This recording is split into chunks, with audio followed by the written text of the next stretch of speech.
Hello बच्चों, let's read the question. Power of lens in dioptre use for correction of hypermetropic eye whose near point is 40 centimeter should be. Now to answer this question, first we will discuss here the key concept, and here the key concept will be human I defect, जिसमें हम यहाँ पे discuss करेंगे hypermetropia के. तो जो hypermetropic person होता है उसको यहाँ पे जो नियर बाय ऑब्जेक्ट्स होते हैं वो क्लियरली दिखाई नहीं देते, लेकिन जो फार ऑब्जेक्ट्स होते हैं वो यहाँ पे क्लियरली दिखाई देते हैं.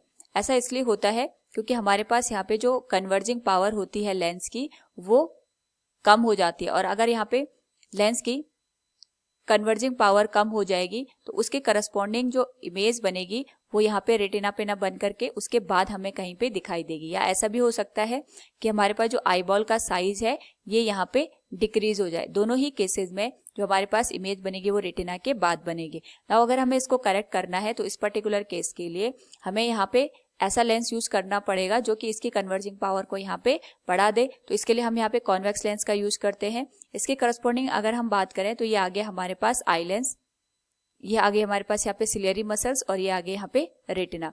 तो यहाँ पे अगर हम ऑब्जेक्ट को 25 सेंटीमीटर की डिस्टेंस पे रखें, जो कि हमारे पास जनरली नियर पॉइंट होता है नॉर्मल आई के लिए, तो जो हमारे पास हाइपरमेट्रोपिक पर्सन होगा अगर हम इसके करस्पॉन्डिंग यहाँ पे इमेज बनाए तो रेटिना के बाद कहीं पे जाके बनेगी.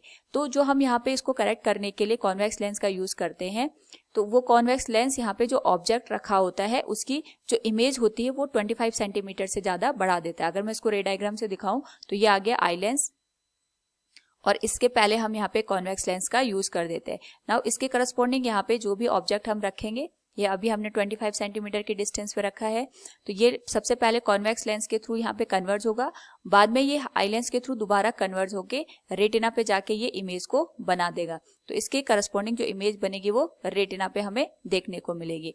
नाउ यहाँ पे अगर हम ऑब्जर्व करें तो जो हमने यहाँ पे कॉन्वेक्स लेंस यूज किया है, ये कॉन्वेक्स लेंस जो ये ऑब्जेक्ट रखा है हमने यहाँ पे ओ, इसकी जो इमेज होती है ये यहाँ पे पीछे की डायरेक्शन में कहीं पे बना देगा. यानी जो हमने आई लेंस है उसके लिए ऑब्जेक्ट अब यहाँ पे 25 सेंटीमीटर पर न रख करके उससे ज्यादा किसी डिस्टेंस पे रखा हुआ है, और यही काम यहाँ पे कॉन्वेक्स लेंस करता है. ये इमेज को यहाँ पे बैकवर्ड डायरेक्शन में मूव करवा देता है, जिसकी वजह से जो इमेज होती है वो रेटिना पे हमें क्लियरली दिखाई देती है. तो क्वेश्चन में हमसे यही पूछा गया है कि यहाँ पे एक हाइपरमेट्रोपिक पर्सन है जिसके लिए जो नियर पॉइंट है ये 40 सेंटीमीटर हो गया है. यानी इसके लिए जो हमने यहाँ पे कॉन्वेक्स लेंस यूज किया है वो जो ऑब्जेक्ट 25 सेंटीमीटर पे हमने रखा होता है उसकी इमेज को नियर पॉइंट पे शिफ्ट कर देता है, और यहाँ पे जो नियर पॉइंट है ये 40 सेंटीमीटर के बराबर हमें दे रखा है. तो हम जो लेंस हम यूज कर रहे हैं उसके लिए जो v की वैल्यू आएगी that will be -40 centimetre, u की जो वैल्यू होगी दैट विल बी -25 सेंटीमीटर, और इसके करस्पॉन्डिंग हम वैल्यू निकालेंगे फोकल लेंथ की. So we will use lens formula that is 1/v - 1/u equals 1/f. 1/v की वैल्यू यहाँ पे -1 डिवाइडेड बाय 40 के बराबर हो जाएगी, u की वैल्यू यहाँ पे -25 के बराबर हो जाएगी. तो यहाँ पे हमें फोकल लेंथ की वैल्यू को निकालना है. So this will be -1/40 plus 1/25 equals 1/4. Now LCM अगर हम यहाँ पे ले ले तो ये आ जाएगा 200 के बराबर. वैल्यू आ जाएगी -5 प्लस 8 इक्वल्स 1/f के बराबर. So it will be 3/200 equals 1/f. तो ये हमारे पास आ गया 1/f की value, and we know that जो पावर होता है power is the reciprocal of the focal length that is 1/f equals power of the lens.